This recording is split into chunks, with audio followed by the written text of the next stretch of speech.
Hello, this is the Tradesight U.S. Stocks and Futures Market Preview for Thursday, the 14th and Friday, the 15th of June, 2018. Hello, welcome to triple expiration for June in the summer. Usually one of the slowest days of the year is Friday, the triple expiration, which will be the 15th. We had a good trading day on Wednesday, 4 out of 4, some big winners on the stock side. So it was a good day overall, and that's with the Fed announcement, which usually makes for a boring day, but it ended up being all right. We had some good trades early. We had some good trades after the Fed.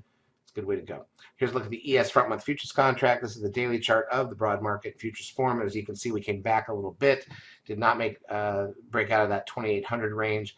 Let's go through the major daily chart indices, and then we'll look at the intraday action. Talk about the last 2 days of the year, or 2 days of the week. As usual, we don't usually do a market preview on Thursday night for Friday because most of the week's already played out, and that certainly should be the case for triple expiration. I will say that we have not really seen an options unraveling move, which you usually get either Wednesday or Thursday of the expiration week, and because of the Fed, we didn't get it. So I'm hoping that Thursday will be a great trading day, just like Wednesday was. Here's the crude oil inventories.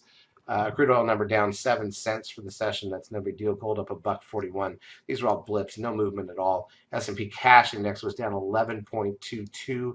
Nasdaq 100 was down not even 4 points after printing new highs, but it did slip after the Fed. We'll show the intraday action in a minute. The SOX down 1. That's a blip. Biotech's down almost 13. Doesn't really matter. The VIX gains 60 cents to 12.94. Trend closes at 1.23. Nasdaq volume was 2.1 billion shares. A little better than the last 3 days. But right in range. That's the 10-day moving average, by the way. Advanced decline ratio on the Nasdaq was negative 332. So more stocks down than up. On the New York was negative 953, which is the worst we've seen in about 6 weeks. Google loses $3.96 on Google by the time we closed. Apple down $1.58. Netflix up 16.10, new closing high on Netflix. Amazon up 6.11, new closing high on Amazon. Tesla up $2 and a penny. This is after Musk announced that he was buying actually shares of the stock in the open market. TLT down 6 cents. That's the 20-year bond ETF. Goldman Sachs up $1.20 after being much higher earlier in the session. Here's a look at the ES and 5-minute candles.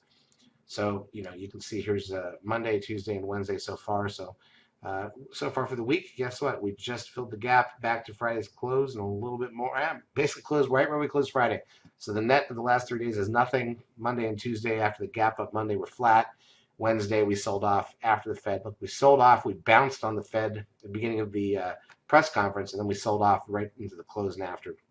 Nasdaq side positive for the week still, but did sell off late in the day after the announcement. All right, so what do we have left for the week in terms of economic data?